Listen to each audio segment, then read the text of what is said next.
இந்த கடைசி பட்ஜெட்ல இன்னொன்று எதிர்பார்த்தோம்.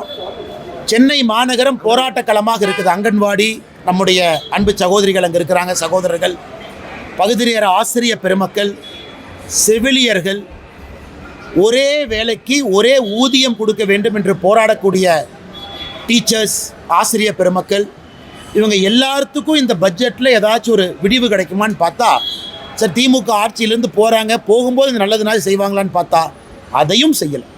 அதனால் அவங்க போராட்டம் தொடர்ந்துக்கிட்டு தான் இருக்குங்கன்னா அது ரொம்ப ரொம்ப துக்ககரமான ஒரு விஷயந்தான். அவங்க ஏப்ரல் வரைக்கும் பொறுத்துக்கணும். ஏன்னா இன்னி அவர்கள் புரிந்து கொள்ள வேண்டும், பட்ஜெட்டில் அவங்களுக்கு இல்லைன்னா இன்னி அவர்கள் திமுகவை எதிர்த்து போராடுவது வேஸ்ட். அவங்க திமுகவை ஆட்சியிலிருந்து அகற்றுவதற்காக இவங்க எல்லோரும் உடன்பட்டு செயலாற்ற வேண்டும் என்பது என்னுடைய கோரிக்கை. அதாவது பகுதி நேர ஆசிரியர் பெருமக்கள், செவிலியர்கள், நான் சொல்வது எல்லாமே, டீச்சர்ஸ்லேருந்து எல்லாருமே இன்னி அவர்களுக்கு அடுத்த 15 நாள் எதுவும் வரப்போகிறதில்லை. திமுகவை ஆட்சியிலிருந்து அகற்றி புதிய தேசிய ஜனநாயக கூட்டணி ஆட்சிக்கு வரும் பொழுது இதை செய்வார்கள் என்கின்ற நம்பிக்கை எல்லோருக்குமே இருக்குது. நாங்கள் செய்யவும் போகிறோம்.